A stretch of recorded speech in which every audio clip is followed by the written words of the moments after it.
What's up, everybody? It's your boy, the Italian Stallion, ready for another episode of Rebels with a Cause, episode 42. And listen, the Italian Stallion right now, he has been running ragged. Hopefully, the show will amp him up like it does every week. Hopefully, I get to hear from you, beautiful people, this week. Got a lot to talk about and so forth. First off, got to give a shout out more than anything to our guest last week, Nathan Cottrell. We had over 60 something views last week, both live and after the show. So, keep hitting that like and subscribe button. Really enjoyed conversing with him. And we've got some guests coming up that even my co-hosts don't even know about, that I've been organizing behind the scenes. Looks like the cause message is being received, loved, and forwarded. So remember, baby, that cause don't stop when the clock hits zero. So, hopefully we can just keep it going and throw them W's up and so forth. Speaking of which, the boys got a win over Central. Big win, 56-14. We're going to talk about that. I want to just do our thing like we normally do every week. As always, the views and opinions of this program are not affiliated with those of any other organization or of West High School. This is solely the RWAC Crew's views and opinions. Myself, the Italian Stallion, the coach, stats man himself, Shane O'Mac, and the one, the only, two-pair Tate, Brian Tate. That's our views, baby. So love them, hate them, respect them. That's all you got to remember about that. And also want to give some love real quick to our fellow West High grad, a 2003 grad to be exact, Mr. Alex Thatcher, and his Knoxville Coffee Company there in the heart of Marble City off Sutherland Avenue. Go pay him a visit, get you some good brew. Good any time of the day. Could use some right now, to be honest with you. And also my gals at the chamber, Miss Kim Castle, Miss Rachel Davis. Go pay them a visit there off of Washington Pike on the 27th coming up. They're going to have manicures and pedicures available to go with all the other great services that they offer there at the chamber. They really do make you feel like a king with that royal treatment. So go pay those ladies a visit. They'll take care of you. Get 2 alcoholic beverages. And if you don't drink, have you about a couple bottles of water. Just enjoy it. They have some nice music and TV on. Always a good time there. It is our guy me time. Just remember that. So, but without further ado, I want to bring on my co-hosts. At first, well, he's needing a moment real quick before we get ready. But I want to also give real quick shouts out everywhere to whoever's watching the show. Whether you're down in Atlanta, Mr. Nathan Cottrell, Mr. Larry Frank Jr. down in Louisiana, George Diaz. Shout out to my guy George Diaz and Cuban Kane down in Miami. We got friends from all over. Even Shane knows somebody from Ohio that likes to watch the show. So I'm just saying they're all over watching us. But I think he's ready now. I think he's getting ready to come on and so forth. So he just gave me the thumbs up. So I want to give him the proper introduction, and you all should show him the love, because let me tell you this, he got some great highlights on Friday night over that big win over Central Bobcats region win. And hopefully I can get these posted in the next couple of days so you can see them. Some great highlights, and hopefully we can make some more the rest of the season. But let me give him on. He is the Mr. 2003 West, and he will never, ever live that down, because I will remind everyone he was Mr. 2003 West. He is going on 19 years as the voice of the running Rebels and the Lady Rebels basketball team, coming to a court near you to terrorize you, with Coach E and Coach Graves now running the show there for both teams respectively. And I want to give him a little shout. He will be the voice of the Pellissippi basketball team first year. What an honor. They reached out. He's going to be the voice doing that, and that's exactly what he needs to be doing. His talents on the mic, showing that love, getting crowds hype. He gets you hype every week. He's my favorite Florida State Seminole and brother, the one, the only, two-pair Tate, Brian Tate. What is up, baby? Hey man, how you doing? How you doing? I'm the Oh, dude, dude. I'm tired, but I got the energy seeing you guys, Yeah, my boys. I'm ready. Got that hurricane brewing down there. I hope it doesn't mess I up our know, game man. Friday night. Can't ruin homecoming. We got the pretty girls and the convertibles on the track. I mean, You we know it. we, we You can't ruin. know it. This is going to be a nice time. Heritage coming. The Mountaineers. We're going to show them some hospitality on Friday night there on Sutherland Avenue on Marble City, 3300. So, what's your I thoughts, definitely brother? can't wait. So, Uh, talk. uh, to see how they played Friday was a revelation. Like, um, I got to talk to Parker after the game, and I told him I was like, man, you made just like 5 bad throws all night. And Mhm. when you look at the tape, I think if he keeps limiting it down to 3 to 5 bad throws a game and limiting the turnovers, the team puts them in position to make plays by the field position. I think our special teams went up a notch. Riley Manning, how phenomenal has Riley Manning been for this team? Like, he has made the conscious effort in plays, and Jack Keith. I mean, what more can you say about how phenomenal he has been?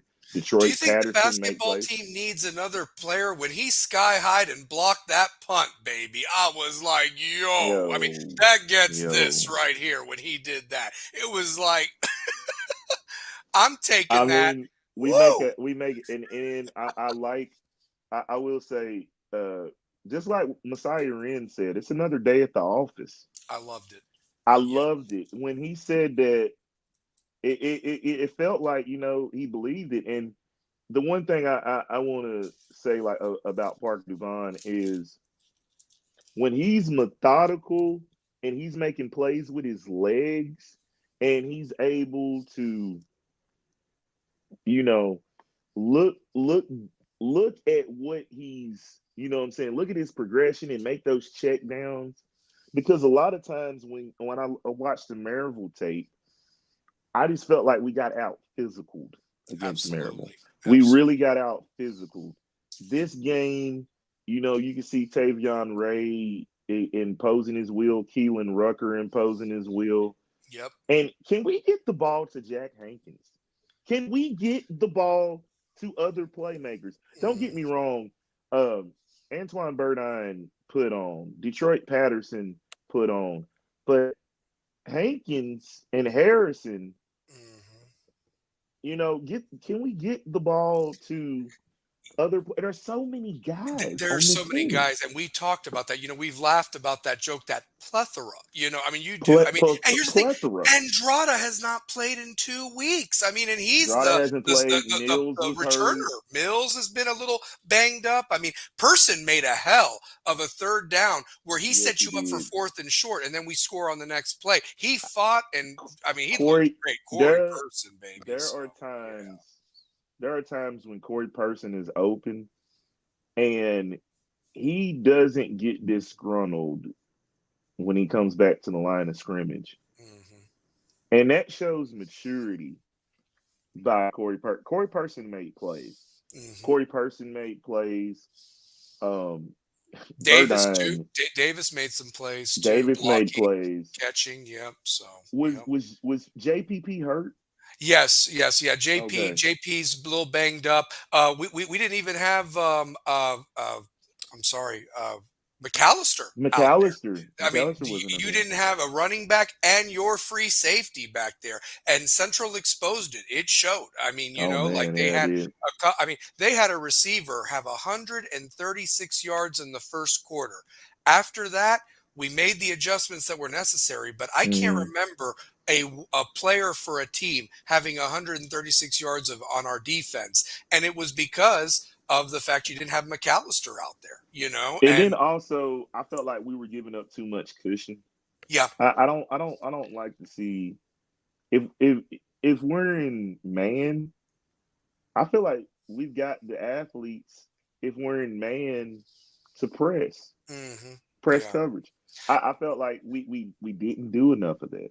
I wonder if that was only by design because of the fact that you had a JP piece and, McAllister out. I mean, Yeah, yeah, like yeah, I said, yeah. who am I to really second guess the coaches? That defense Right. We're has not been second guessing whatever. it. It's Yeah, just yeah, we're just exactly. being So armchair quarterbacks at this point. exactly, Just you know, exactly. Yeah, and right. I like I said, you're right though. You're right. Like I mean, we should have bumped up there because how many more balls could have been intercepted? That defense was just The def famished and thriving in that the third quarter. defense played like a state championship team. They did. They did. The offense the offense was in position to score because of the defense and the special teams. Correct. I Correct. felt like the field position was in our favor, and that's where I think what Dubon didn't play in the fourth quarter. I mean, no, he didn't because truth Yeah. be told, the offense really didn't have the ball in the second half because the defense and special teams was either scoring or giving you short fields. And Mm-hmm. on top of that, in the second quarter, Central had that long drive that was aided by That was ridiculous penalties. That has to be cleaned up. I'm sorry. yeah. We If we the got to clean up the turnovers were an penalties. Yeah. issue, but here's the thing. I am not one to scoff at officials, but two No, pair, we've talked about this with basketball season. I'm going to just say this. Football has been miserable at this high school level, and I'm going to tell you why. The by the spots the officiating. balls have been off. Yeah, the Yeah. spots where the ball has been placed has been off. Holding calls where it may have been ticky tack, like was the arm really extended? Mm-hmm. Just things. And it's like there's no flow to these games, and you're Right. there to just that everybody's playing by the rules.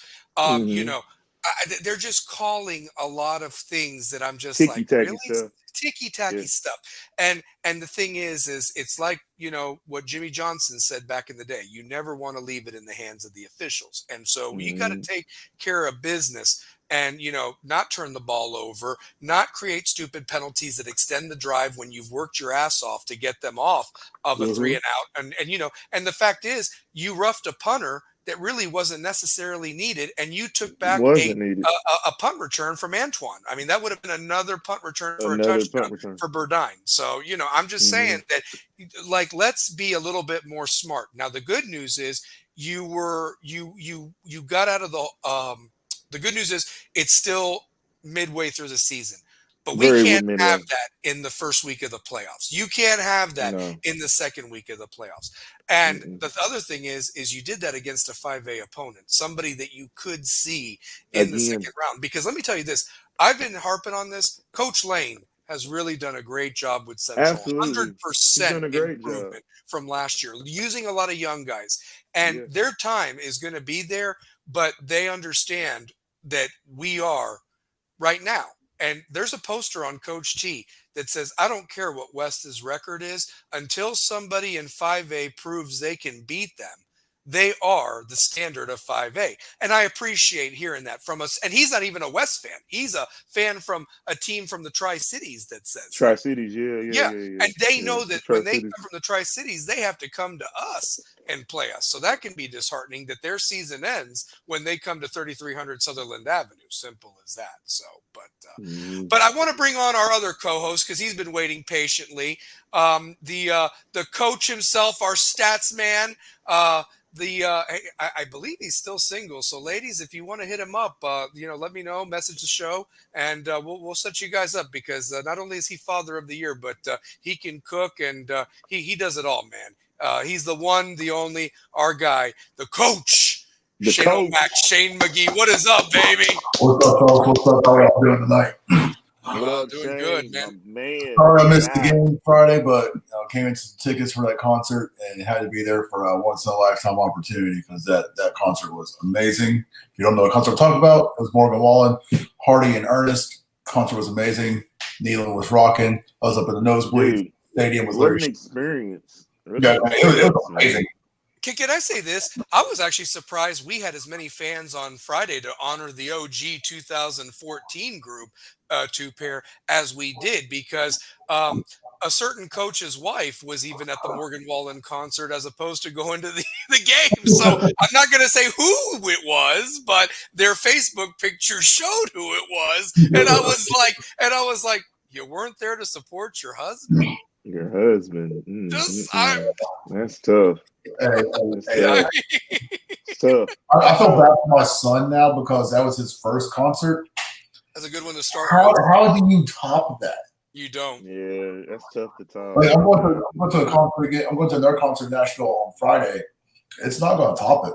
I might be in my feels all Friday night because there's a bunch of sad country songs about drinking and situationships. But Yeah. Well, I'll tell you this, guys. I've got the score up there, 56-14.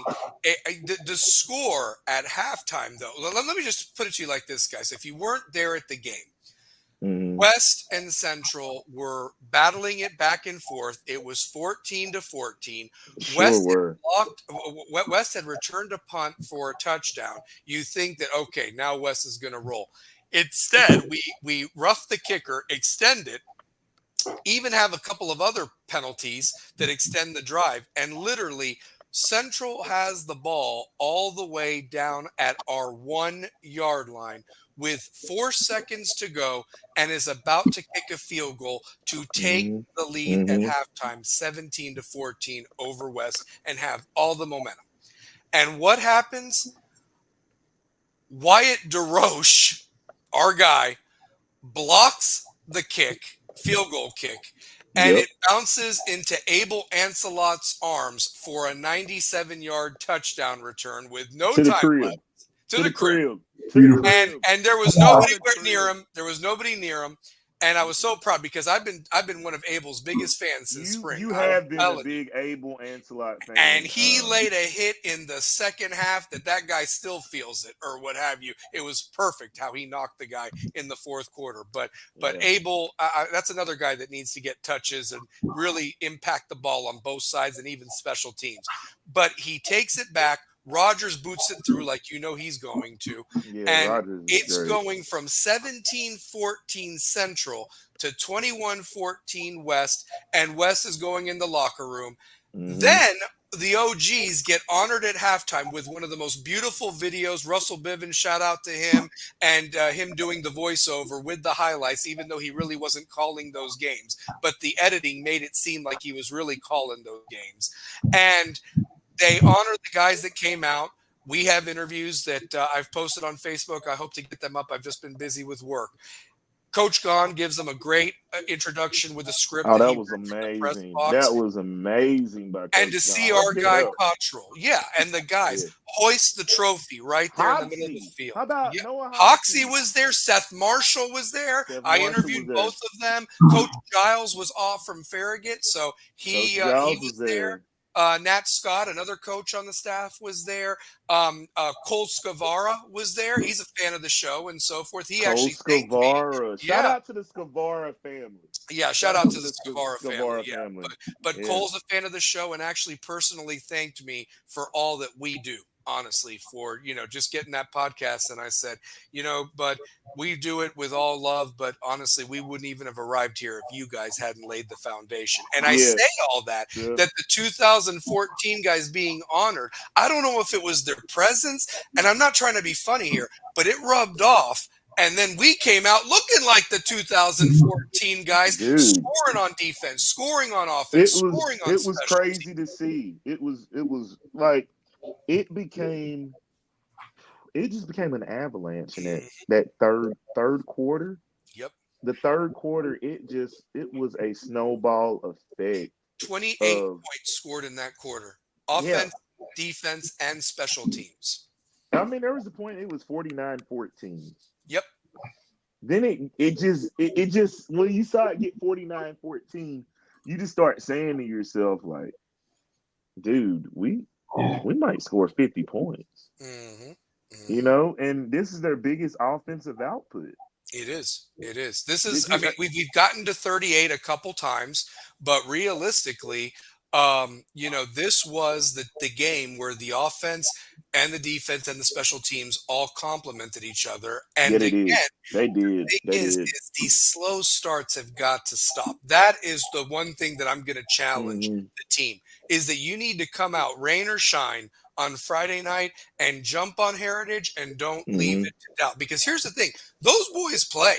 I mean, ask William Blunt. William Blunt thought that they were going to roll over them and so forth, and Heritage was the one that embarrassed William Blunt I on couldn't believe Thursday. Heritage. I Yes. couldn't believe Heritage beat them. Yes, and I they could played not Powell believe tough. it. Don't look at the score against Powell. They played Powell tough. They So play tough. They play tough. they'd love to ruin homecoming. Would love to. Yeah, they definitely would love to ruin homecoming. But the thing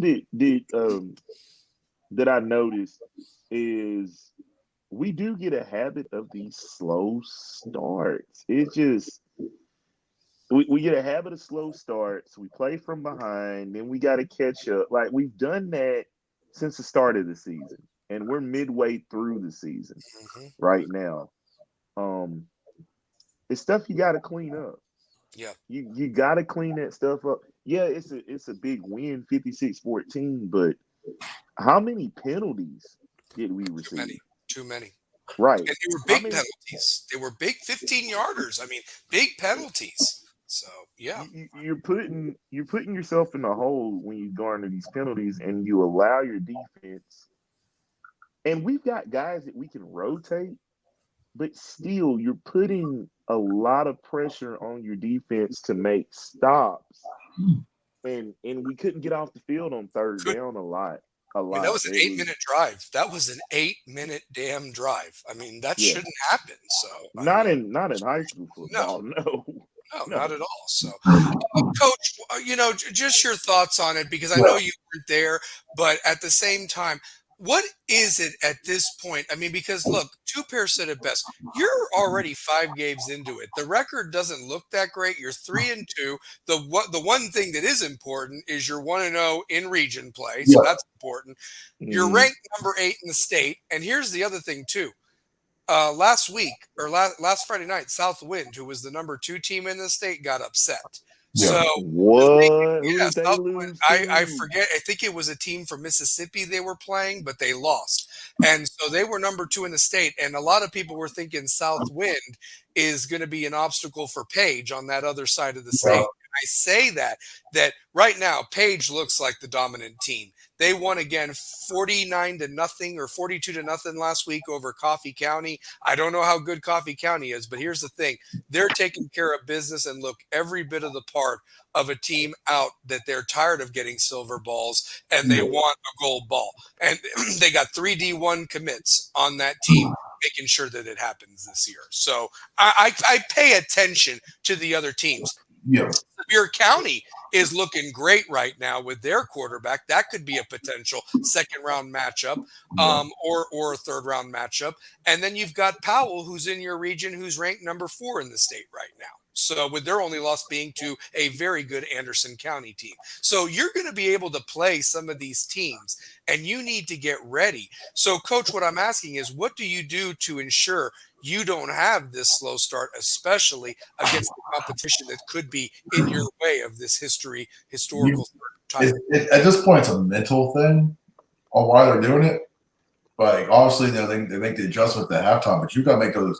You got to know the adjustments early, and you got to exploit every weakness you can. If you're going to start slow, those teams like that are going to exploit it quick, and then it turns into, can you battle back enough, or can you rely on the defense enough to even stay in the game? But when you got teams that are doing that, you can't start slow. It's.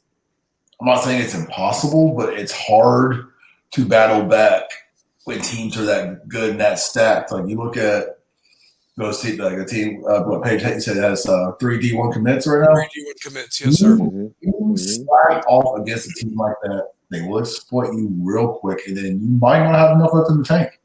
Yeah. They need to kind of go back to the way it was in 2014, where you're blowing teams out in the first half, and then make your adjustments and just kind of play keep away.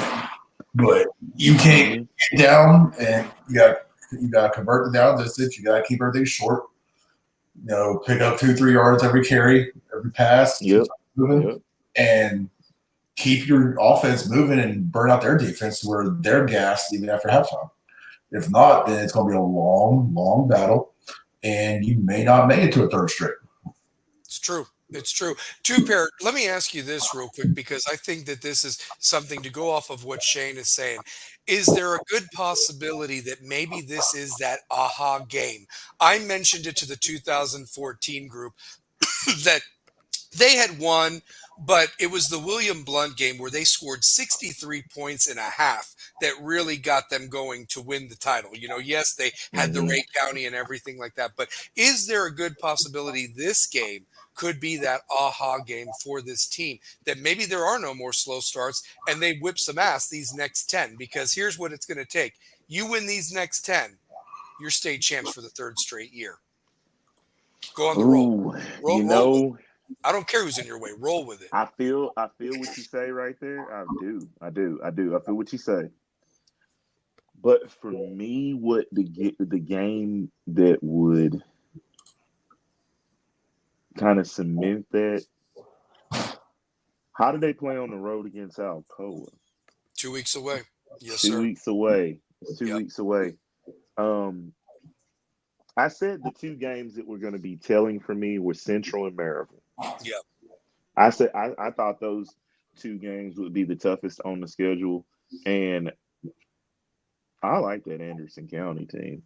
They're better than I thought. They're and you know what that proves? When you get a quarterback, that's what like I'm just saying that, not that their guy last year wasn't good, but this guy from Campbell County that transferred in there, he's made them a whole lot better. I mean, honestly, he really. And speaking of quarterbacks, how good is Warren Axton from Gibbs? Another big win on Friday night. I predicted they would. He's good as advertised. Yes. Warren Axton, I think he is probably the guy that changes everything for Gibbs. He's came into that position, that role as a quarterback, and he's been elite ever since we saw that spring game. Yes. I kept saying that dude at quarterback for Gibbs, he will be a difference maker when the season starts. And Warren Axton he's played phenomenal this year. Yeah, and that's the thing. And they've got to play Anderson County later in the year. That's going to decide that region championship. So that's going to be a hell of a game. With that guy at quarterback,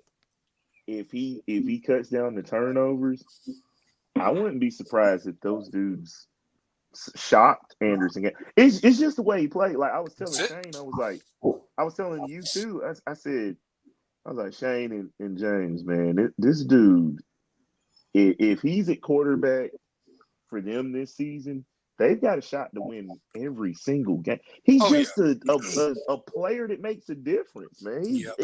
He's a true playmaker.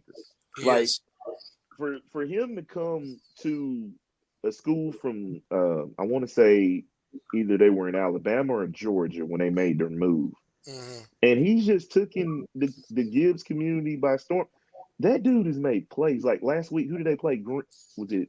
I think it was South Doyle they beat really South good. Doyle. Yeah, South Doyle's young. Yeah. South Doyle is very, very young. But it was all done in the first half, and it was a running clock. I mean, it was done in the first half. Yeah. But I'll say this about South Doyle. You give South Doyle 3 years, that program is going to be different. Yeah, Hedrick. Yeah, and they need to give like I want you to think about this. Look at Austin East right now, and I know that the people aren't happy with Stanton and everything like that. Look at their schedule. They just got beat by Alcoa. A lot of people get beat by Alcoa and so forth, and give him a chance to get some guys back in that program. The same goes for the guy at Fulton. The same goes for Hedrick at South Doyle, Kevin Lane at Central. You can't. I love the way Justin Long. I love the way Coach Long is coaching Fulton. They're playing tough.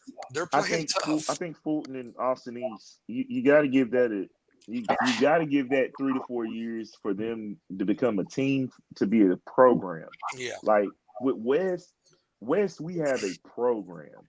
Yeah. But the thing, one of the fans told me last Friday night was, the guys on this team are walking around as their state champions, which is understandable. Mm-hmm. Like we got a few playmakers from that championship team on this team. Yes. But when you look at it, it was the seniors before this group that took took it upon themselves to keep this thing rolling. And Yes. now, like Messiah Wren, he said it best. He was like, look, we got to treat this like another day at the office. Mm-hmm. And it's on us as seniors. When a guy takes ownership like that, when you get a Wyatt DeRoche taking ownership, you get a Riley Manning. I've said it. Riley Manning was the difference maker in that game. Mm-hmm. Jack Like there Keith was too. I mean, Jack my Keith God, as Jack well. Keith. Jack You know, Keith Jack as Keith well. has the most interceptions in the KIL right now, and so forth, more so than DBs, and he's housed two. You He's know, out too. honestly, so Could have housed 3 against Bearden if could somebody have. got out of his way. Yeah, I mean, And he could have won that. he really If could he have. had They could have won ended that the game. game like that, oh my God, Jack Keith already a legend, but he would have been even Yeah. more legendary. Oh man. So And shoot. then you got to think he's the backup point guard to a team that's going to compete for state. Oh yeah, yeah, and we're going to So, talk about them here in a second. mhm. Shane, I do want to wrapping up the Central game. You know, I do want to just say this. So now West is 1-0. They've got now another region opponent coming in, Heritage. And you know, what is it going to take to continue getting better and play that complete football game? Because even though Central, the score shows it wasn't a complete football game. You still had turnovers. You had the penalties. What is it going to take to get to that upper level? Because here's the other thing. You got Halls and Powell just mere weeks away. And those two teams play this week in the Battle of Emory Road. So I say, you saw what you're capable of in the second half. You get that block ball, you take it to the house, you go into halftime, you come back out, you punch them in the mouth. You gotta come out ready to go. First snap of the game, really first kickoff of the game, where you're receiving, where you're deferred, and you're going down there. You go punch somebody in the fucking freaking mouth right then and there and blow their ass up. You said that we're here to play. We come out, we're right, we know what we're capable of. You give it to them for the whole time they're out there. So it's 48 minutes of football. And you don't let up. You put your foot on their throat and you make them tap. You know what you're capable of. You won 56-14 on Friday. You had 2014 original OG state champs there. You know what you're capable of now. Hey, you have to embrace those losses and how much they suck and how bad it felt. Now you know that you're capable of putting up 50-plus points again. Now you go out there and you do it again, and you challenge anybody who steps on that field. Once you step between those lines, and you give them everything you have for 48 minutes. You don't let up. You control the mental mistakes that you keep making. You stop playing soft and slow when you come out, and you go play West football for 48 minutes until that clock strikes zero, and there's nothing left in the tank, and that other team is huffing and puffing, and you're still standing victorious. That's just what it is. You have to do it. You want to win a third one. You run through the rest of this region. You take what's yours and prove why you are back-to-back state champs and why you deserve a third one. If you can't go out there and prove that this week and next week and the following weeks, then you have a gut check moment right here, right now. Do you deserve to play for their title? Absolutely.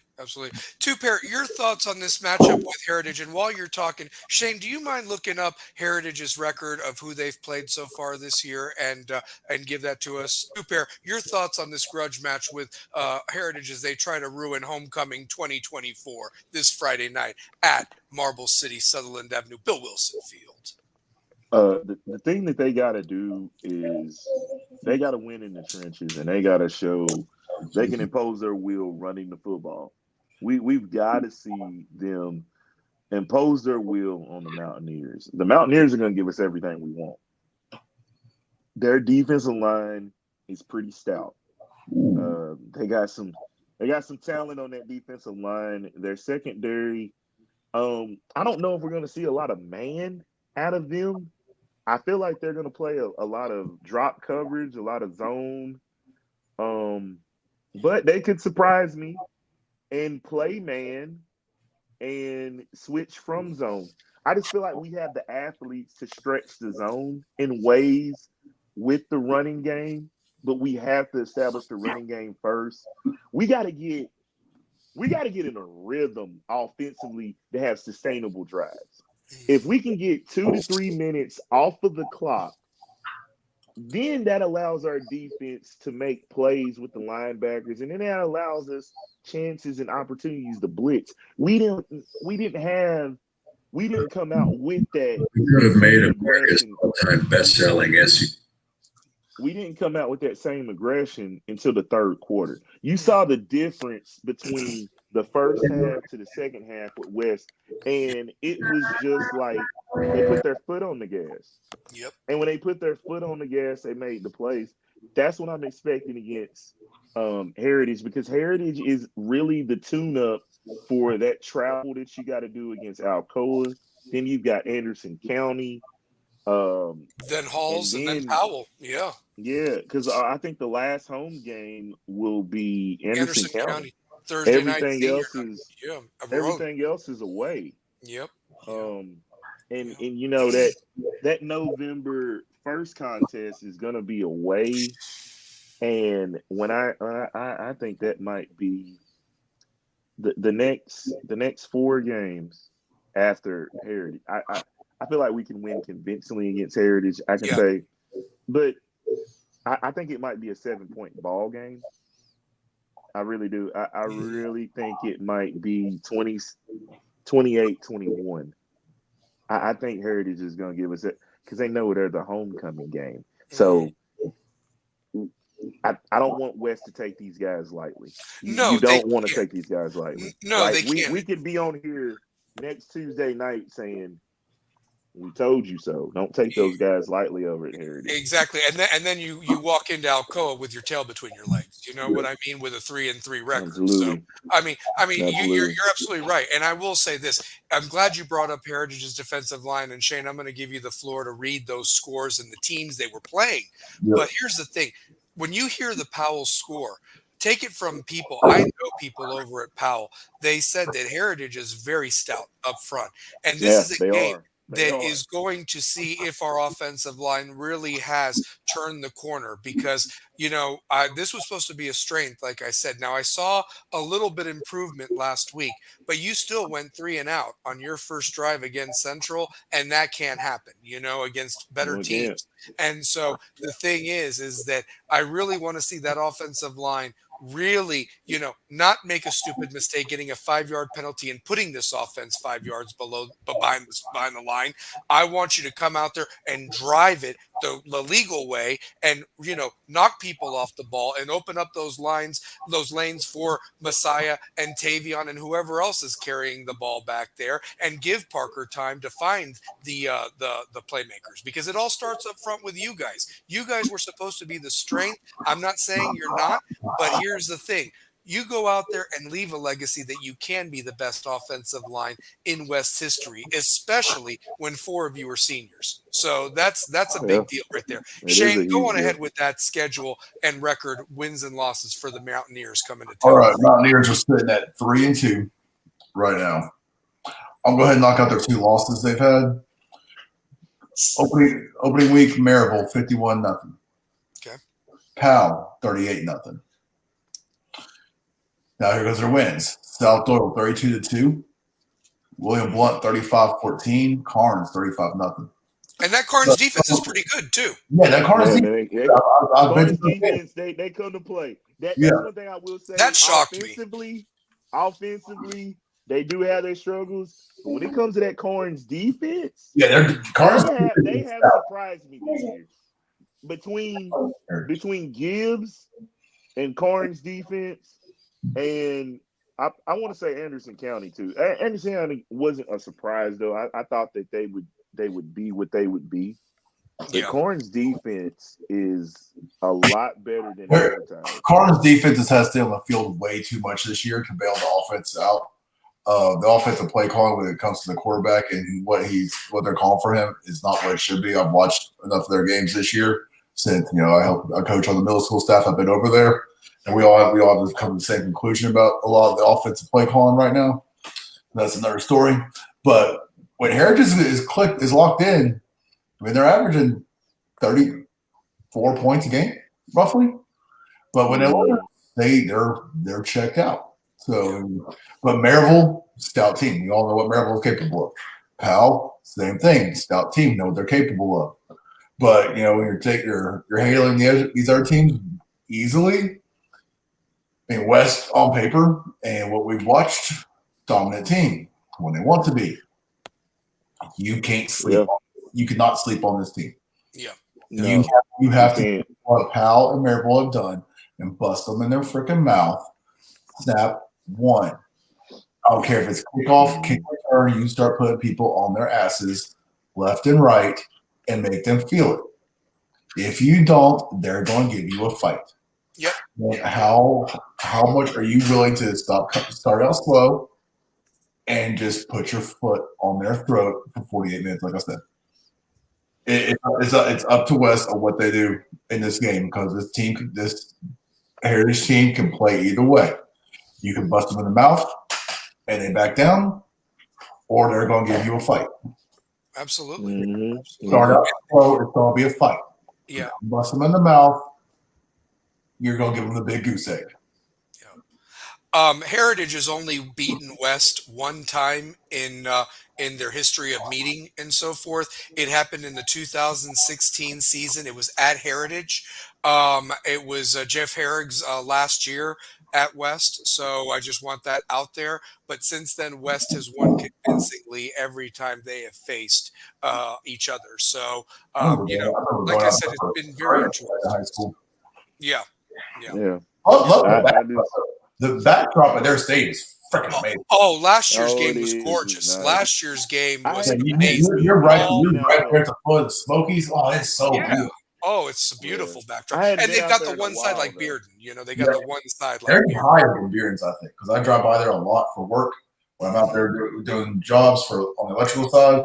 And just, man, I love that backdrop back there. But I looked at that stadium one day, I was like, damn, that is high. Like, I remember it being that high back in the day. Of course, we were on the field, so I wasn't really paying attention to it. But I was like, hey, I would hate to piss off a coach and run those. That's also bad out there, right? Mm-hmm. Yeah. I'd hate to piss him off. Like, stadiums. Like, you're just like, wow. Now, you want to know who's been playing well on that defensive line? Who?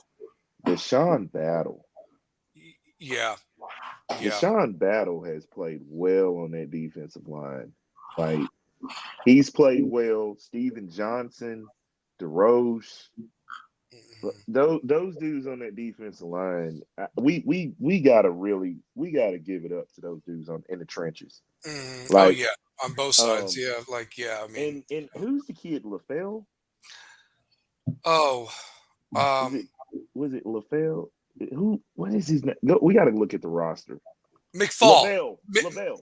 Oh, Lavelle. Oh, okay. Sam Lavelle, 31. Yeah, Lavelle. He leads the team in tackles. Yeah, he's been the replacement for Ryan Scott. Yeah. You're watching Rebels with a Cause right now. Yeah. Sam Lavelle is everywhere on that field. Yep. He does not get his name said enough on this show. Sam Lavelle, Davis Neely, my number 45, baby.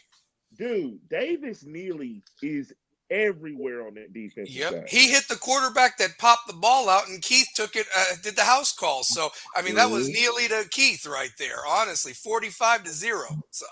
But I tell you, the senior leadership by Steven Johnson, Deshaun Battle, I'm a Deshaun Battle fan. The way he plays is like if you go to war with a guy like that on your the defensive line with DeRoche, I think DeRoche probably out of those guys, he's the name we call the most. He's just that dynamic. But Deshaun Battle. Well, I'm going to tell you one guy that we need to keep an eye on. Deshaun Battle and Steven Johnson. Those dudes are playing on Saturdays and Sundays. Well, the one guy we need to keep an eye on. I'll tell you a guy we need to keep an eye on. Is number 70. He's a freshman, and he got out there late in the game. Is Jeremiah Caswell, by the way. Keep an eye on that guy, number 70. Yeah. He was going through the ball. And I want to give a shout out to Dale Campbell, number 71. Hey, we need to give him hell, Dale. I like that. Give him hell, Dale. Hey, I love Dale. But you know what? We need to put 70 on offense. I really just I think from a fan perspective, coach, don't don't take like me saying this like y'all don't know what y'all do. Trust me, you get the first time I coach a football game will be probably the last time I coach a football game. I'll leave that to the specialists, like Shane. But I was gonna tell Shane this, like watching number 70 play on defense, the way he runs, I feel like you can use that on the offensive side. Like, can I ask you a question, Shane? Yeah. How hard is it for guys that play on defense that you see could be offensive talent, but you want to keep them on your defensive side? How hard is it? Ooh. With the way it is with high school now, man, you got kids play one side or the other. You don't see many cross-player athletes now, and that's just because of the way the coaching staff is. Because you want to keep your guy, you want to keep him fresh when you need him in key moments. But the kid's a dog. Like, you gotta get the ball in his hands. That's just what it is. Right. But maybe they have looked at it offensively and they didn't see anything, or it's something he needs to grow into. And I'll give you another name that had a really great game last week that played really in his first action in backup duty, but being thrust into the starting lineup. And he made plays out there. Number 36, Trey Bewley. He was the one that got Bewley, when Riley blocked the punt. It went, Trey Bewley picked it up and did another house call. So, I mean, it was amazing. I love Trey Bewley. I love Trey Bewley. Yeah. I love Keelan Rucker. Man, you want to know something that I'm going to challenge some of these guys? I'm going to challenge some of these guys because you look at this roster and you wonder why this guy's not playing. And I don't know anything. I don't have any insight. But here's what my thought is. There's a reason you're not playing. Do you not know the playbook? Are you not in conditioned shape? Do something about it, guys, honestly, because you have to be in the best shape of your lives right now, because as you get to our age, things break down, okay? And you don't heal as fast. So my point is that it breaks it's down like, quickly. I want to see you guys out I there. step the wrong way, I pull something. Yeah. I mean, and Shane, you can even tribute to this and so forth like that. Oh, wait a minute. Real quick, two-pair. Johnson and Battle or O lineman, actually. O lineman. O lineman, yes. My bad. Thank you, Swedish. Thank you for correcting that. So, my bad. Yeah. My bad. Yeah. O-lineman. I do know a defensive lineman, though, that does need to get some dap. Sam Hudson, number 97. He really goes out there really hard. I'm a little I think that he's injured right now because I haven't really seen him. But Corson Potter, I was hoping to see him a little bit more, especially with how he performed in the spring. And of course, my guy Cam Leggett's doing his thing. You know what? I forgot about Elijah Dickey. My bad. Elijah Dickey too. And Elijah's doing well too. So, yeah. Hey, I'm sorry, Faith. Don't be mad at me. I love you, Faith. I love your son. He's a phenomenal player. I'm so sorry. I had my defense and my offense all mixed up. Oh, you're fine, dude. But here's the thing. I need my roster. I need to get you one. I'll hand you one. When I see you on Friday, so you have it. I just really would like to see some more guys get some action out there. But if you're asking yourself, why am I not out there? That's on you guys. I mean, you need to show the coaches in practice that you need to be out there and that you can handle big boy football longer than 2 plays. That I'm challenging everybody to be out there and be conditioned and give it everything you got. So, that's all I'm saying. So more than anything. So we'll talk more about this game. I want to get a couple of things for some of our other teams. And two-pair, I loved that picture that you showed about the basketball team. I'll get to you in a second because I really want to talk about that picture was just like some badasses in it and so forth more than anything. But I got some housekeeping because I want to give some shout outs and love to some of our other teams that are playing their seasons and so forth. I know we haven't been able to get coaches. Before you do that, that, go ahead, man. We got to send a big shout out to former Westside coach Sonny Trotter. Got to see him Friday at the game. How's he doing, by the way? I'm sorry I didn't see him. He's doing phenomenal, man. He's retired. He's loving life. He's enjoying life. He looks good.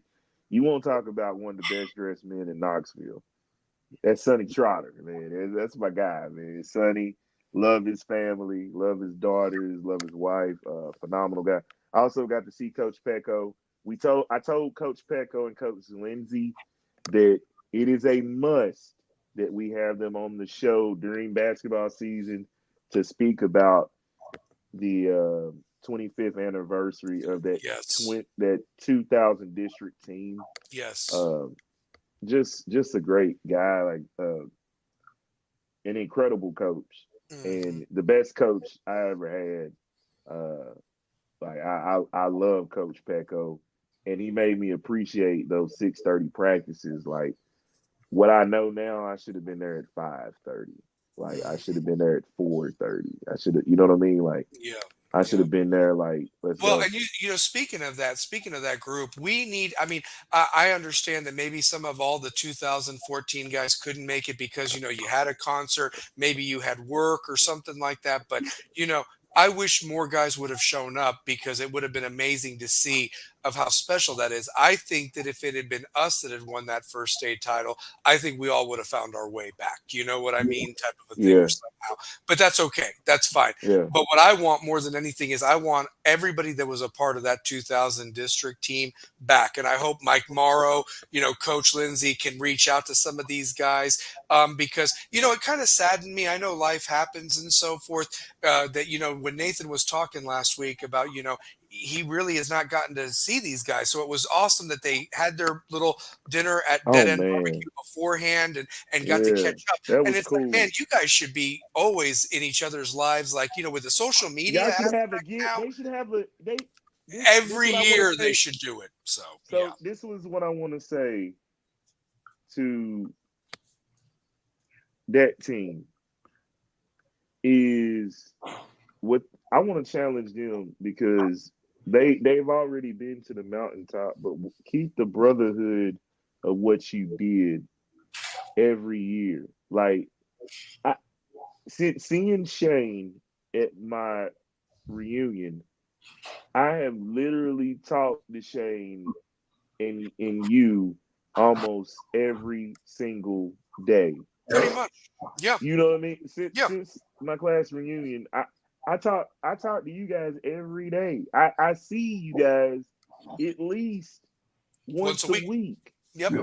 Yep. It's like our high school years, our college years, and then our adult life. We don't lose that communication. We don't lose that bond with each other. No. You No, don't. you can't. It's like I wouldn't know. I wouldn't know how a week would go without talking to you guys. This is So true. for a team that's won a championship, and you guys just went on the field for your decade reunion, like, dude, how cool is it? Like, and one of the guys on this team was an NFL player. Mhm. Like, to you can't make documentaries like that. No, you can't. And the good So news is I'm starting to work on that documentary now. So that's the good news about that. So we will get a real Rebels with a Cause, the 2014 OG documentary made by you and me. And I found the back-to-back song you recorded with the rap. So I have it, by the way. oh, it's on SoundCloud. Yeah, it's on SoundCloud. So Yeah, I yeah, can't yeah. miss So it's a it. great one. It's a great song. So want to give a shout out though to some of our other West Rebel teams. Want to give a shout out real quick to Braden Latham, 11 carries, 76 yards, and a touchdown in Eastern Kentucky's first win of the year last year against Morehead State. Just to let you know. Want to give a shout out to our girls soccer team. They went to Farragut last Thursday and won 3-2. And that was a Oh, big win for the that's a girls big soccer win team. for So the. on the That is road a at huge Farragut. win. So Yo, they won 3-2. 3-2. So any Oh, we any should have girls been soccer there. players that watch Rebels with a Hey, Cause, you getting a dub. You getting a we W for we beating. gotta hire more. We gotta hire people to get the games. Man, you know what? We're Rebels with a Cause probably gonna have to hire staff to get the girls soccer game. Like, Yeah. Can I tell you the truth? We're going to get more sponsors. Well, here's the sad part. I had every intention to go to that game and cover it, and unfortunately, I had to work that night. So the thing is I'd still yeah, like to yeah, get to yeah. a girls' soccer game before their season ends. I would You know just to what cover we them. So need? We yes, need to put out Rebels with a Cause correspondence for soccer, softball, like yep, the games that we're gonna be at work. because I feel like that would add so much to the network. You know what would We be need to get awesome? correspondence. You know what would be awesome? This is if Romero's watching tonight, here's a shout out. Give a little extra credit to one of your kids in the media that they go to the game, we give them a link to the StreamYard and they report what they saw at that game. We'll bring them on and so forth, give them a little airtime or whatever, and they'll be Yes. just like a little correspondent, get some extra You credit know or what? something. So that'd be amazing. Here's what we're gonna check. Hey, so Paul Romero, this is what I'm thinking. We're gonna enhance the media side of West High. Yeah. So here's how we enhance the media side of West High. All these communication students that want to go into broadcasting, Yep. we need correspondents to Mhm. cover the games on the West High Sports Network, That's or exactly broadcast right. network. Yeah, absolutely. West Side Broadcast Network. For sure, for sure. I want to give a shout out to our golf teams. Both boys and girls finished second today. This was actually yesterday. They finished second yesterday at the district golf tournament at Beaver Brook. Both Ooh. teams advanced to next week's regional tournament. So shout out to the golf team for Shout out to boys the and golf girls team. Golf doing clap. their Golf clap. thing. Golf clap. Golf Golf clap. clap. Wait a minute. Golf clap. There it is. Birdie. There it is. Birdie for Paul. Yes, Birdie very for- faux pas. And want to give a shout Birdie on out. the par 3. and I want to give a shout out to the Lady Dubs volleyball team, as they like to call themselves. Shout out on to Coach Twitter. Lee, baby.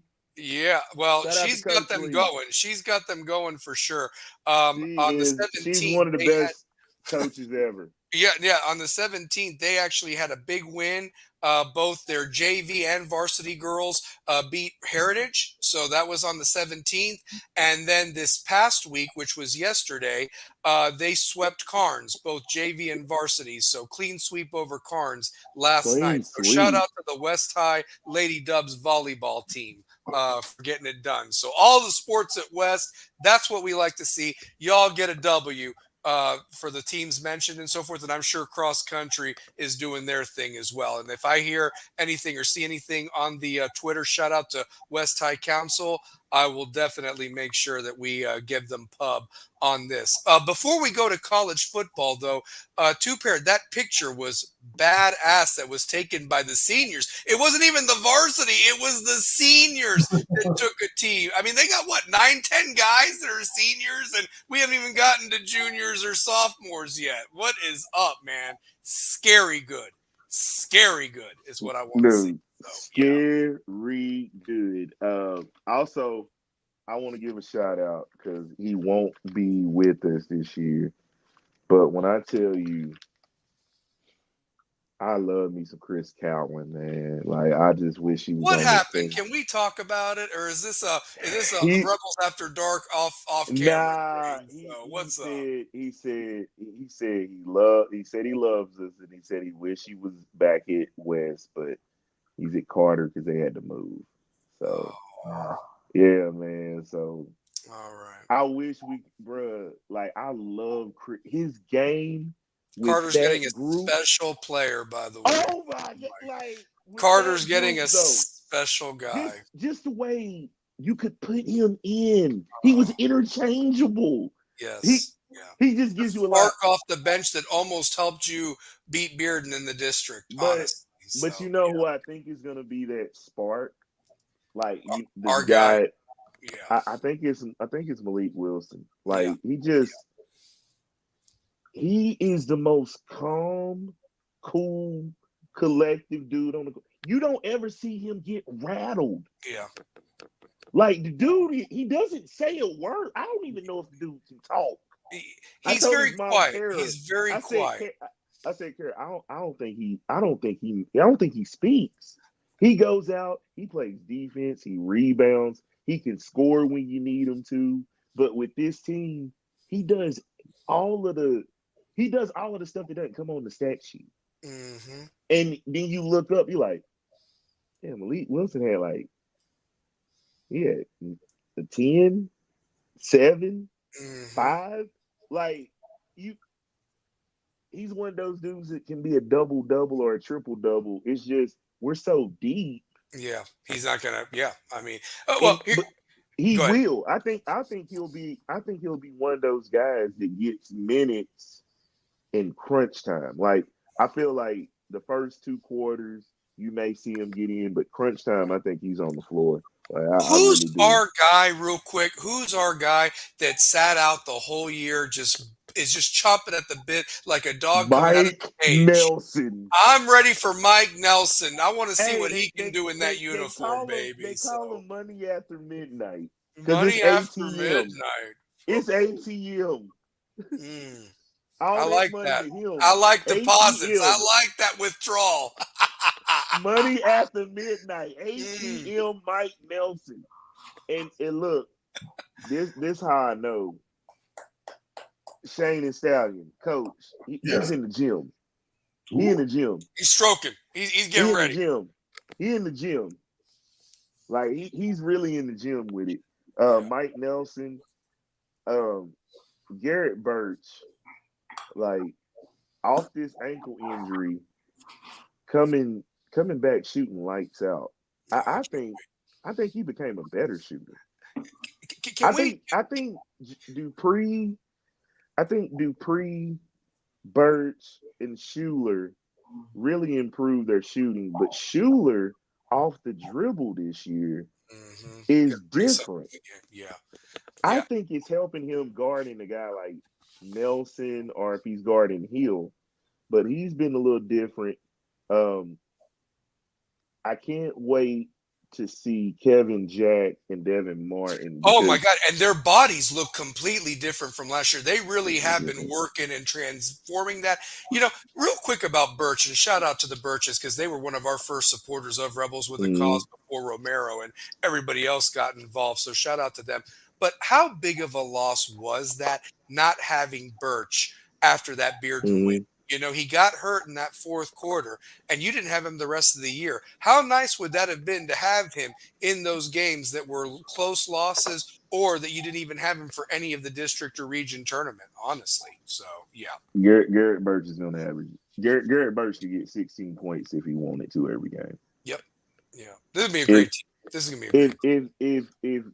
If Garrett Birch realizes he's the best shooter in Knox County, Reese Clark, you need to realize you're one of the best shooters in Knox County. This law firm has grown more because you got to put Clark in there too. You got partners, so you got partners. Yeah. You got Schuler, Dupree, Birch, and Clark. That law firm of 3 is growing in numbers. It used to be just 3 guys. But the way Reese is shooting the cover off the ball this fall, I don't see why they can't go to state. And you know what? Can I just say this? And this is just a mano a mano. Jalen Hill, you need to be the judge and say court's in session, bitches. That's all I'm going to say right there. I'm being real. This team goes as he goes. Give him the gavel and let's go, honestly. So, shoot, let's go. Jalen, and I talk about this, I think Jalen is the best on both ends of the court as a guard in Knox County and maybe the state.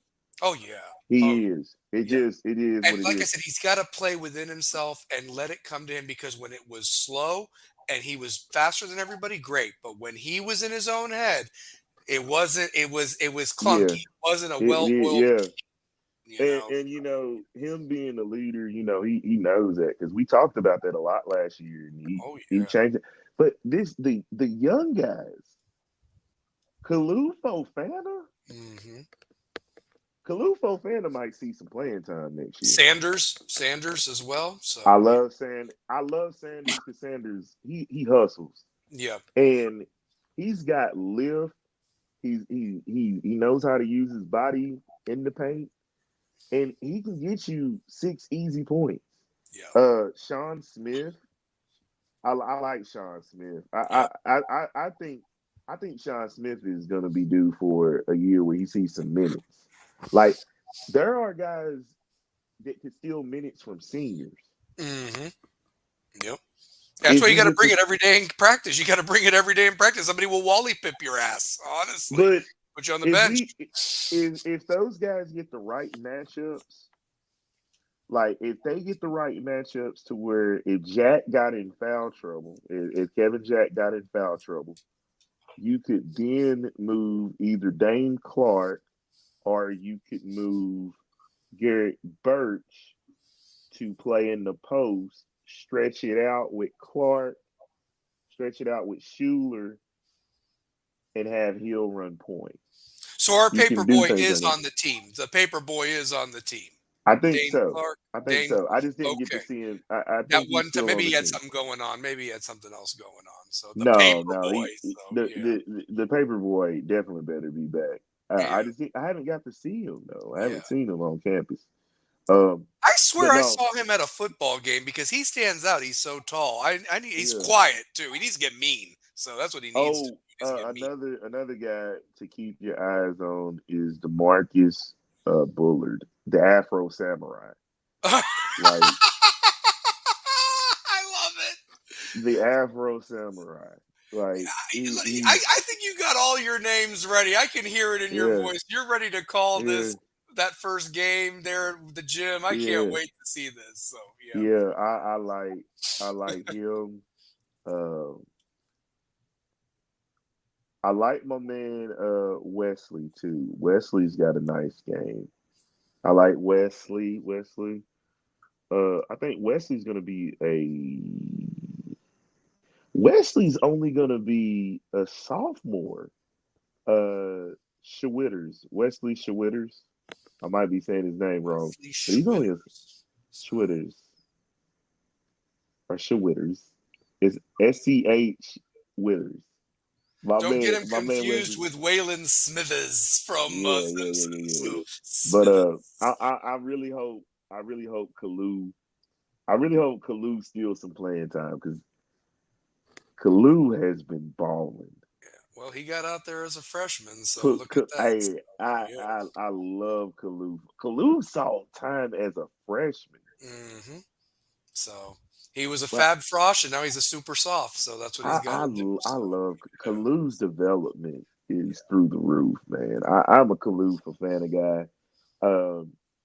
I'm really just interested how this team is going to be with the loss of Calvin, but you move Malik over into that spot real quick. You move Malik over into that spot. I just think Devin Martin's got to realize he's the best player in Knoxville. Yeah. They've got to complement each other, and they've got to go out there and just want to have that tear the cage out. You know what I mean? Type of a thing. So we're going to talk more about them as that season gets near. And of course, I hope to get both Coach Graves and Coach E on before their season start. And it's going to be right around the corner, guys. This is the last week of September. It'll be October next week. You know what I mean? Crazy. I do want to switch gears to college football. Week 4 thoughts. Shout out to the Vols to go into Norman, Oklahoma, and kick some ass. Shane, what did you see, bud, in that game? Because I'm going to tell you this, man.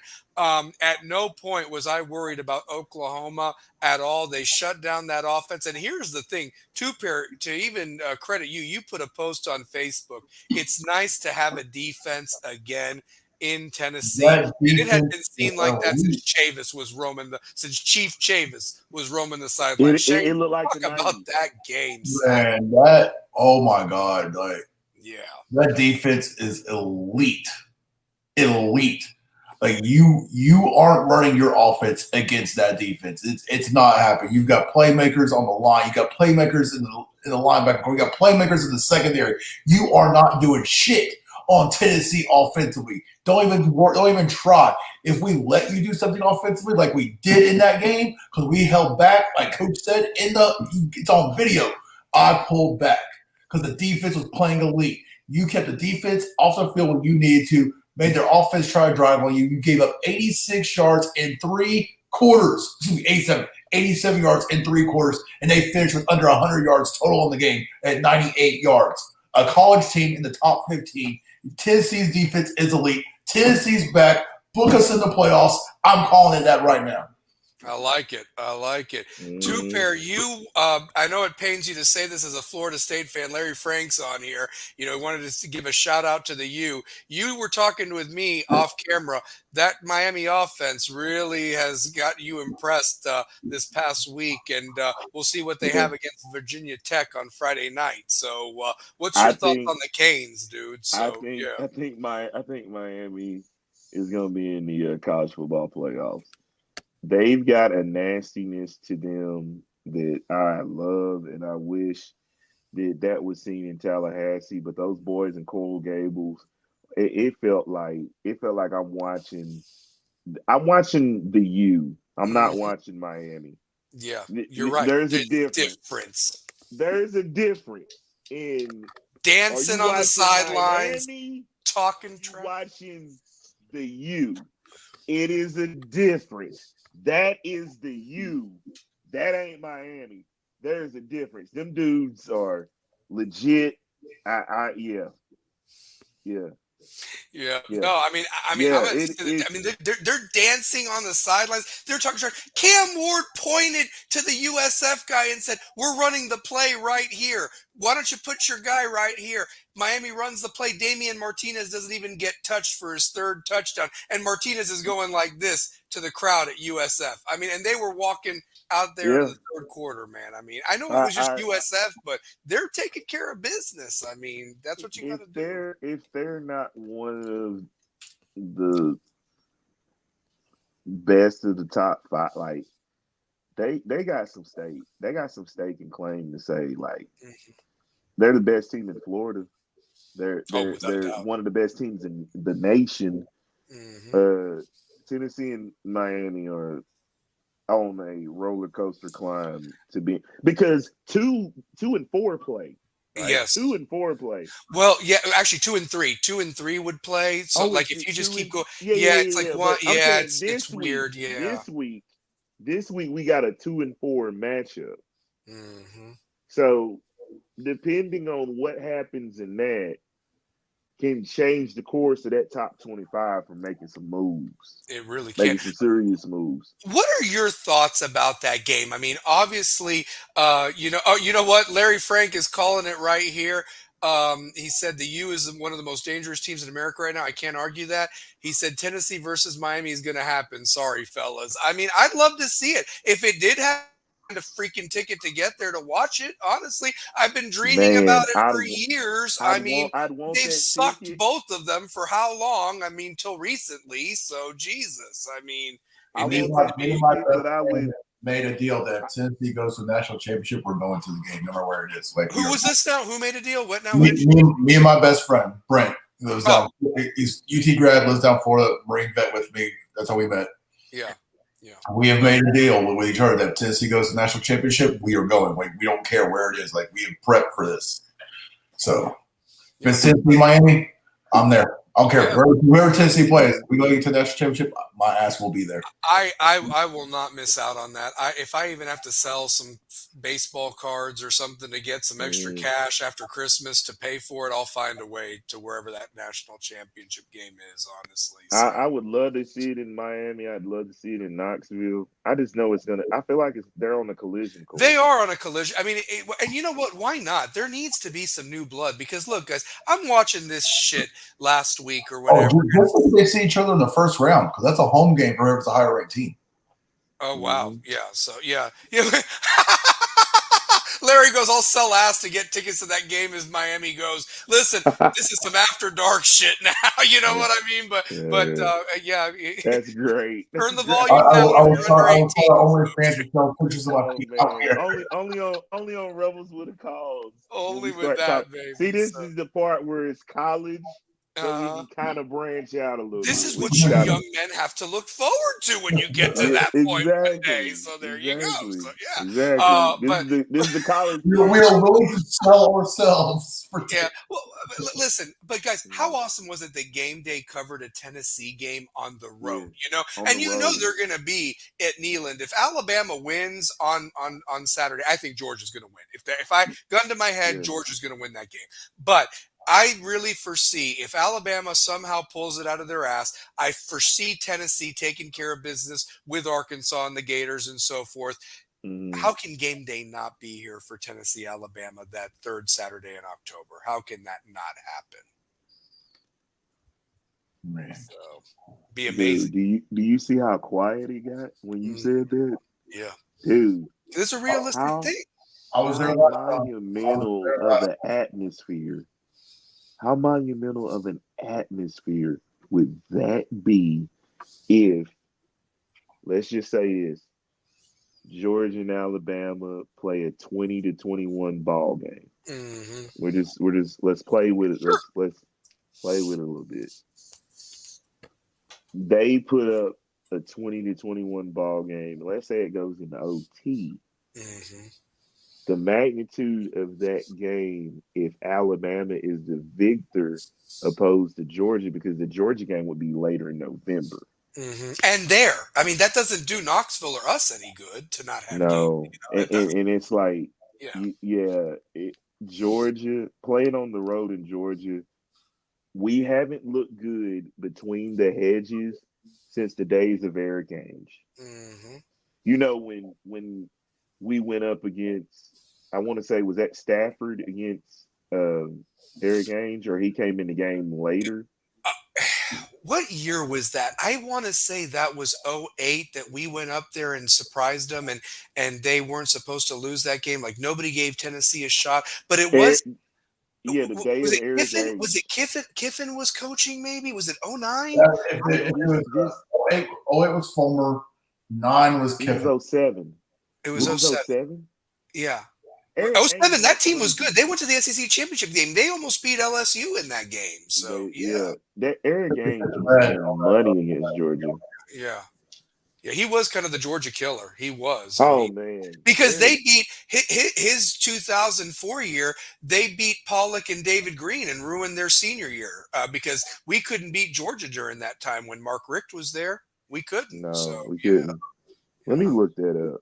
Yeah, That no, is that's a something great. to look at. Well, like I said, Shane, any other big games this weekend that kind of stand out? I know that you've got you've got the games that are the SEC games are obviously spread throughout ABC throughout that day. And I'm just going to say this, man. I don't know who at NBC made the decision that, let's all go in on Big Ten football. But while Miami was playing USF on ESPN and Tennessee and Oklahoma were on ABC, and Shador Sanders in Colorado were playing Baylor on Fox. Do you know what NBC countered with their primetime game? Iowa versus Minnesota. I mean, Ooh. what the Okay. actual hell was that? I mean, I'd rather watch paint dry than watch Iowa versus Minnesota prime time. That's like Big Ten Network shit, guys. I'm telling you right there. It Not was trying to hate 2007. Coño. That sucked. There's So it not was. many big games this weekend. Oh, Louisville's playing Notre Dame, so that's two ranked teams playing Yeah, right you there. got Kansas State, Oklahoma State. You got Georgia, Alabama. Like those are the only. Who's Ole Miss playing this week? Who's Ole Ole Miss? Miss is playing Kentucky. Which Kentucky team shows up? The one that gave Georgia everything they wanted, or the one that bent over for South Carolina? So I mean, Oh, I want to play over for South Carolina. Mhm. So I hate Kentucky. I, I hate Kentucky. I found the Eric Ainge game. Which one was it? It was 2007 season. 7. Okay. Oh, where we jumped up to the 28-0 lead at halftime. So I'm getting to that. So a 35-14 victory over number 12 rival Georgia. He was 17 of 22 for 165 yards passing. Wow. Yeah, that was the game that they just dominated. They dominated Georgia. 2007. It was yeah. And I know that we Right beat them a couple years later. I want to say we beat them a couple years later in '09, and nobody gave Tennessee a shot. And I forget who the quarterback was, but I want to say, Compton. Kiffin was the coach at It that time. had been Compton. Compton. So yeah, it was like Compton's best game. Crompton's best game. Yeah, out of Cherokee. That's 45-19. 45-19, and nobody gave Tennessee a shot that game. Nobody did. So yeah, for sure. So hey, look at this. Ole Miss gonna bet Kentucky more than he did Usher. Dude, that is some Larry Frank. Hide your baby. That's it. Yeah, thousands of bottles were missing. I mean, my God. So, oh my goodness. I will say this much. I really do. I'm going to continue with this theme every time and so forth, but I really believe that the AP poll, not so much the coaches, but the AP poll is really ranking teams deservedly based on performance, honestly, because they rewarded Tennessee again for going on the road in a hostile environment and absolutely dominating the game. The hell with the score, it was dominating. Okay? That was dominant. They rewarded Miami for going on the road and hanging 50 points and winning by 35 over a USF team that gave Alabama everything they wanted. Everything. You know? So that team gave Alabama fits, and you saw what Miami. I'm sorry, you saw what the U did against them. Yeah, that was that's all I'm saying. That's all I'm saying. So, but I just think that Tennessee's off this week, so they'll be okay. But there really is something to this. You've got to win by convincing fashion, especially if you're looking at point spreads. Like Miami right now is favored by 19 over Virginia Tech. I never thought I'd see the day that Miami would be favored over Virginia Tech by 19 points on Friday night. I got y'all by like 15. I think it's a solid 2-touchdown win. I think, but who knows if they blow out Virginia Tech, then it's like, but here's the thing. The Virginia Tech that lost to Vanderbilt and Rutgers is not going to be that team that shows up. They're going to be hyped. They always love to be a thorn in Miami's side. The thing is, I hope that the U, like you said, shows up and not Miami. There's a difference there. There's a difference. Yes. And you know what, like watching those documentaries on the U, I start seeing this team, like the way I'm watching Tennessee's defense, the way I'm watching those two defenses, they might be pushing Alabama and Georgia's the best defenses in the country. Like I'm convinced. Like watching UT's defense and watching Miami's defense, I think those are the two best defenses in the country.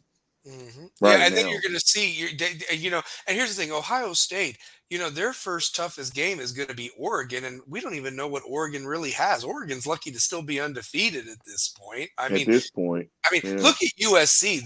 They suck. I mean, they lost to Michigan. That wasn't even a good Michigan team, man. They suck.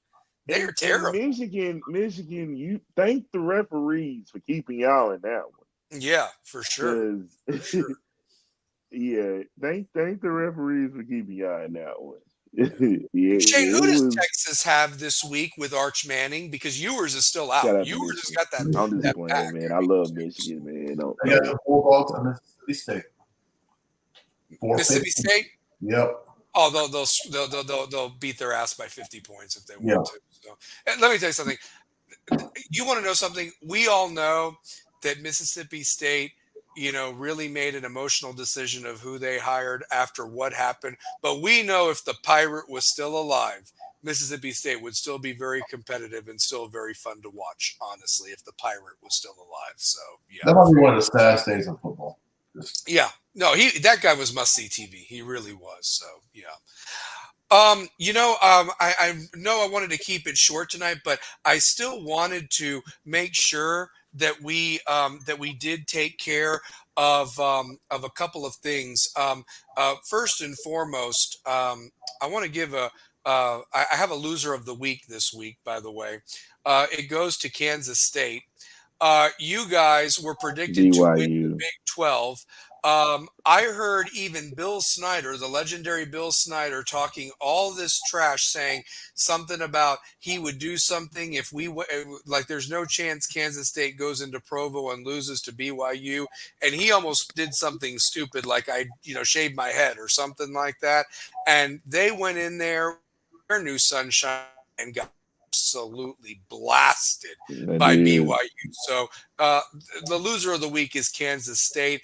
And if I have a winner of the week or whatever, Shador Sanders and the wide receiver recreating the famous Cordell Stewart Hail Mary against Michigan against Baylor and then winning in overtime. How cool was that? How cool I was thought that? it was over in the rain, and it's like, Dave Aranda's another guy. All I kept hearing about was, the Dave Aranda defense at LSU, and now he's going to take Baylor to really great heights. That's another coach that's going to be fired by the end of the They year. gave up 38 points. He's taking them to new heights. Yeah, there he is. For what it's worth, man, they're high drama to watch. Yeah. There must see TV. Paul Feinbaum said that. You're right. There must see TV. They are. Like, I love seeing the guys that he has on the sidelines. Like, Dion has made that in a championship type environment of who's who. You know what I mean?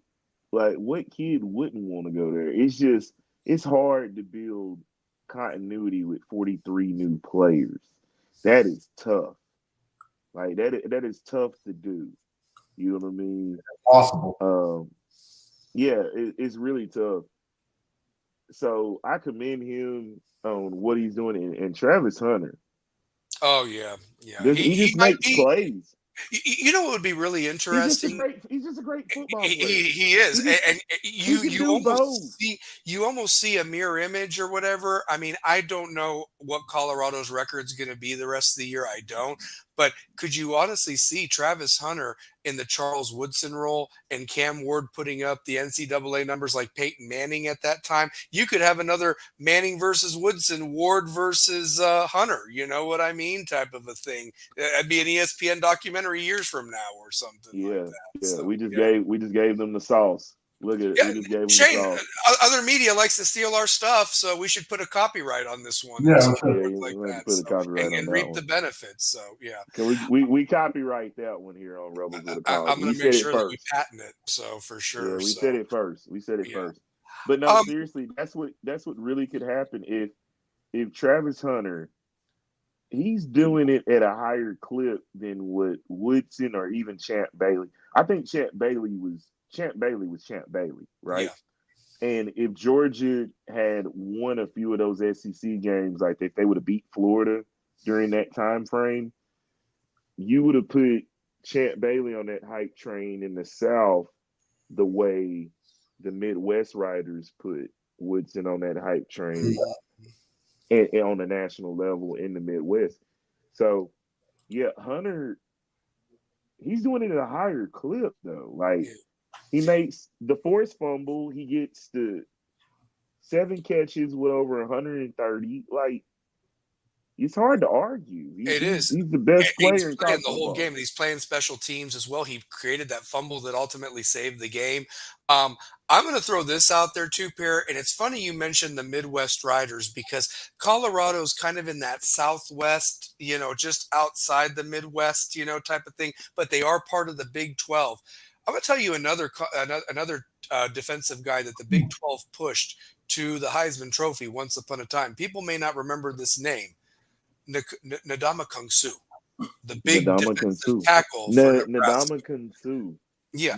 Now, could you imagine if Nebraska had put him at fullback like the refrigerator to give him a touchdown? Because that guy was a dominant defensive tackle. He changed games. And Nebraska. He was dominant, but he was dirty too. So. He was dirty. He was a dirty player. Yeah. So, but realistically, I just think about Hunter, though, is definitely at a higher clip than the defensive players, rather, I should say, that have shown up to the Heisman Trophy presentation. Woodson being the only one that won it outright, So, yeah. But Shane, do you got any? I want to wrap it up with obviously our predictions. Do we got 7 good high school games? By the way, I want to give an apology to God, I had a terrible pick last week. I couldn't believe I picked it and so forth, but I wanted to own up to it and so forth. But I thought Carter was going to beat Halls, man, and damn, did Halls prove me wrong. So I beg for forgiveness, Halls, on that one and so forth. But yeah, if you got 7 high school games, including our own, let's pick it and see how we do and so forth, like for sure. So. The Nebraska Nut Stomper. That's right. He was dirty. I forgot about that. So the Nebraska Nut Stompers. All right. Well, we'll get my computer to load here. No problem. I do not want to subscribe to the Tennessean. Stop asking me. All right. Here we go. Local game, Carter, Anderson County. Anderson County on that one. Hands down. Yeah, give me Anderson County. They're just playing some really good ball right now, and have it rolling. So yeah. Two-pair, who you got? Ooh. Which game? Anderson County versus Carter. Ooh.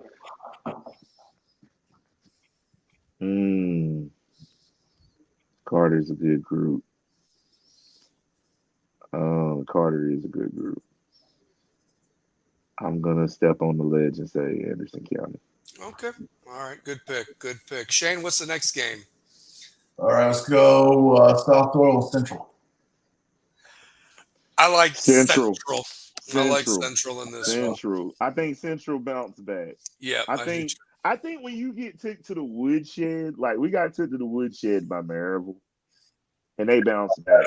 you got to be able to weather the storm right now. You know, they got to weather the storm, and yeah, that's a game where they bounce back. Yeah, for sure. Yeah, I'm going Central on that one also. Hardin Valley, Maryville. We all know Maryville. That's Maryville's going to win that one. So, Maryville. How much by or whatever? Is it a running clock? So yes, I mean running clock. I say running clock. Maryville wins. This isn't Hardin Valley. This isn't a knock on you guys. No, it's not. You're one of our rivals. This isn't a knock. That Maryville team is damn good. If they housed us, yeah, they're gonna house you. Imagine they're gonna house you. Yeah. Welcome to the club. The revenge tour continues. Welcome to the revenge tour. Let's go Hall and Powell. Ooh, the Battle of Every Road. I like that one. So Powell. yeah, you like Powell? So I'm gonna tell you this. Halls is gonna give them everything they want. Halls is gonna give them everything they want. Yeah. I think it's a 21-20 game. Can I tell you where I think the difference is going to be? Everybody points to Connor Wheeler and Deuce being the best players, you know, that they're the marquee names for Powell, where Powell's been getting it done despite losing Steven Souls, who had a sack last week for Kentucky. Shout out to him being a former area player, doing it on the stage as a true freshman. That defensive line with Charvon Thomas has not missed a beat, and that defensive line is going to be the difference of why they beat Halls. Give me Powell this Friday night. Same, I'm going Powell. Yeah, I like Powell. We got AE and Pigeon Forge. Pigeon Forge. Yeah, I just think it's going to be a rough year for AE. I don't think AE gets a game this year. I think Pigeon Forge gets it done. Yeah, I think brighter days are ahead for Stanton, though. So, I think next year you're going to see a way different programming team. Yeah, I do too. Look, like AE, look, trust me, we all go through it. Like they're going to come back stronger than ever. This summer, they're getting some skill guys. Like there are some guys in that youth program. And trust me, it's gonna be a problem for teams in Knoxville when that youth program is being coached by Mark Andrews, the Brandon Stricklands of the world, the Marcos McCords of the world.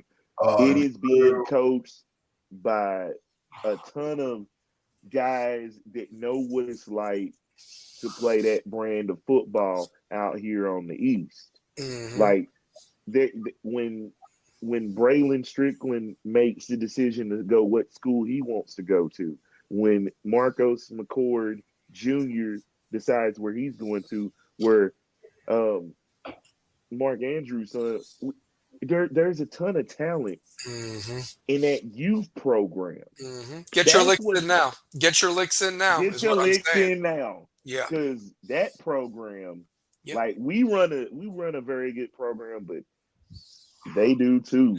And when I tell you that youth program is going to set their team to be where it needs to be. Yeah, and listen, I'm not going to make excuses, but losing the Cherry brothers that soon to the season, you know, like, and they had to go do their own thing. I get it, and so forth.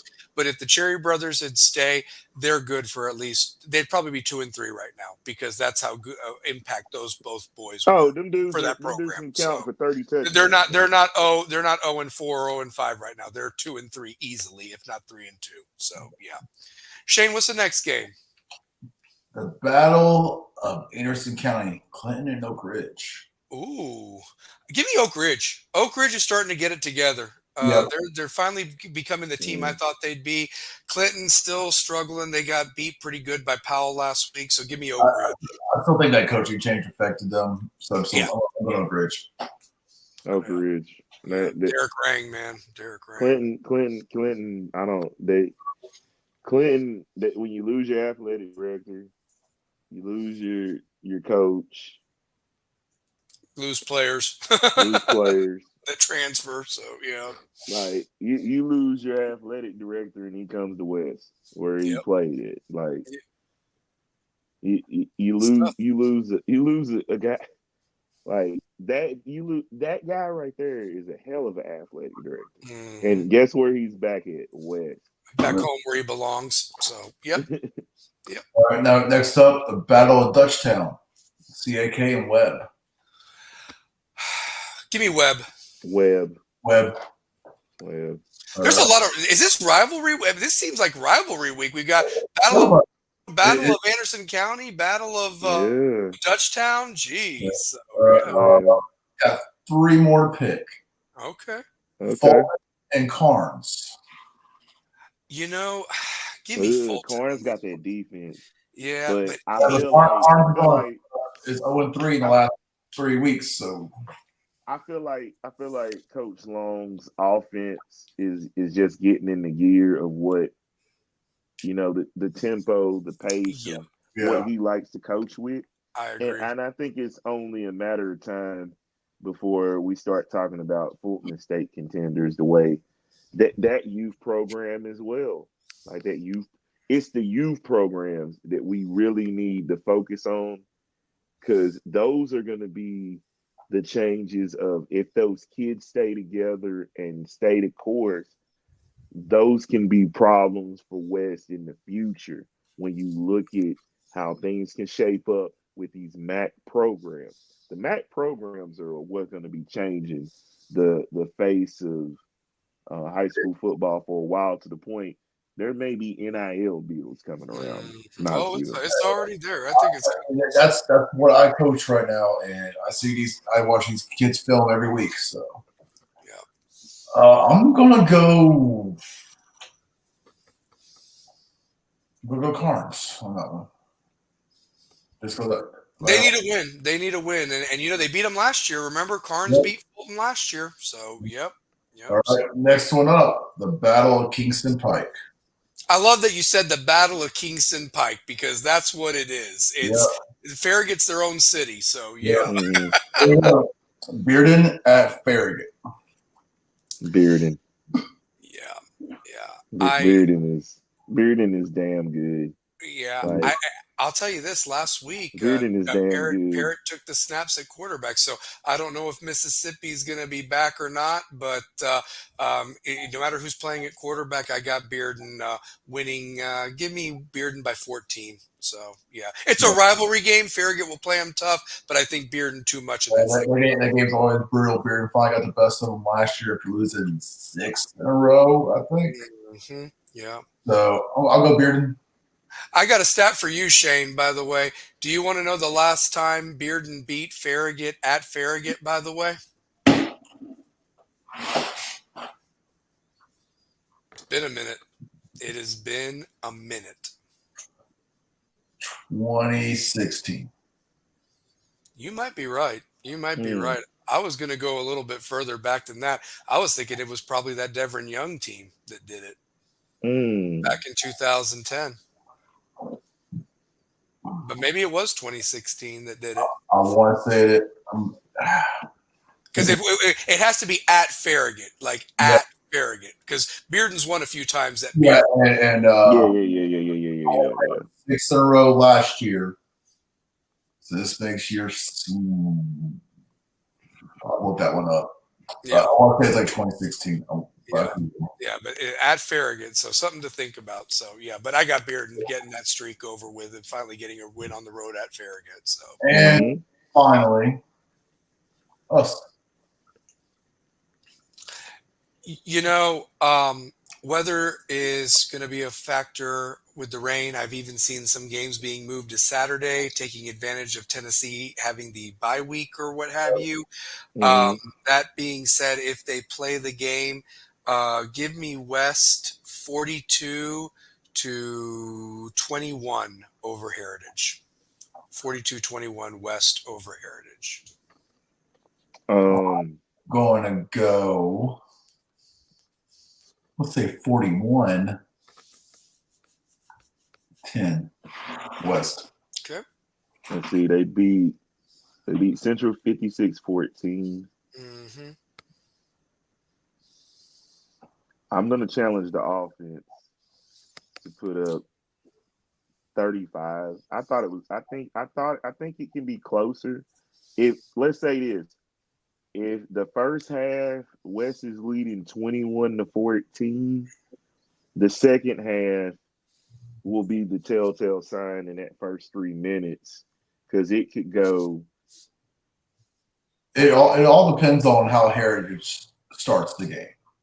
It could go 27. It could go 28-21, or it could go.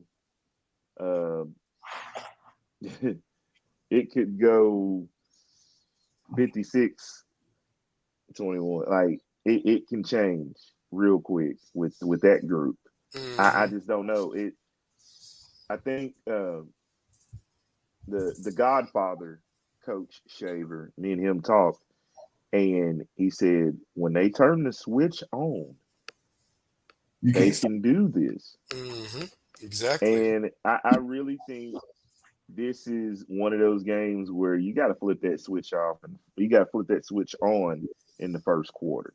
Like let's just impose our will for a game. Like we can't be. We've said it enough on the show. Slow starts is what halts the drive for 3. If we're gonna get 3 of these, the way that we can do it with this program, we got to start off fast. Like we got to start out, mix up that tempo. Like we've got enough bodies to rotate guys as many plays as we can. I agree. Like we got guys. Like we really got some weapons to use. And I really think it's guys, what are you doing to get on that field? What are you doing to get on that field? And we are at Tuesday. It is Rebels with a Cause. We're live. We're giving our predictions. And hey, we got to see it Friday. Yes, it's homecoming. We got to see it. I need to see a carryover of the second half into the first half of this game. Yep. Yeah, we still have not played 4 quarters of football. I challenge this team to play 4 quarters of football. So, Yep. Simple as that. So, you got to want to do it. Got to get that eye of the tiger back. Simple as that. So, yeah, for sure. So, well, guys, any final thoughts and so forth as we wrap up? Great show tonight as always, and got a little tidbit. I'm gonna reveal it and so forth. He said he's ready anytime to come on. I had a nice conversation with him. He's a fan of the show. Thanked me about this. In a couple weeks, going into fall break, by the way, we are going to have a 1994 player come on and talk about that team and his journey in football and what he's doing now and so forth. And I can't wait to have him on. It's going to be the week of fall break. So that would be, I think, the 8th is that show, of, if I'm not mistaken, because the 11th is the fall break, is the 10th and the 11th there. Do they go a whole week now, Shane? Or Yeah. because we only got like 2 days. Like, what the hell can you do in 2 days or whatever? They have a whole week. But my daughter is heading to Hilton Head on the 5th. So. On the 5th. Okay. So that would be a Sunday, if I'm not mistaken. Yep. Yeah, or Saturday, because the 4th is on a Friday. 4th is when we Yeah, she's leaving on Sunday for Hilton Head. Okay, so that's fair. So what we'll do is, so that would be. My bad. Nope, the 5th is a Saturday. She's leaving the 6th. Okay, so she's leaving the 6th. So the 8th is a Tuesday. So Tuesday the 8th will be our special guest and so forth. So yeah, so he'll be on there. A 1994 state semifinalist player for the West Rebels. So yeah, for sure. It'd be awesome to have on a bye week and so forth. So yeah, for sure. So yeah. Well, guys, any final thoughts before we end the show, two-pair, like we always do? So for sure. Oh man, you know the calls don't stop until that clock. Even when that clock says 0, the calls don't stop, man. Throw your dubs up. Try to get a dub in life. Try to get a dub in everything you do. Just get a dub. Absolutely. I need a dub in my dating life. Oh, he's single, ladies. He's single. Hey, ladies, so for sure. Ladies, all you single moms out there. Yes, single moms. He can cook. He's a good cook. He's gonna cook it up, man. So he's gonna cook it up. Let's cook it up. That is the goal of Rebels with a Cause, to all the beautiful single moms. Nah, we just playing. Hey, listen, there is a cause for everybody. As long as it's a positive cause. Simple as that. No laws being broken, you know. None being broken. Awesome. Well, love you guys. As always, go Rebels. Let's take another one Friday night and go to 4-2 and keep this thing rolling. All our sports teams, go Rebels.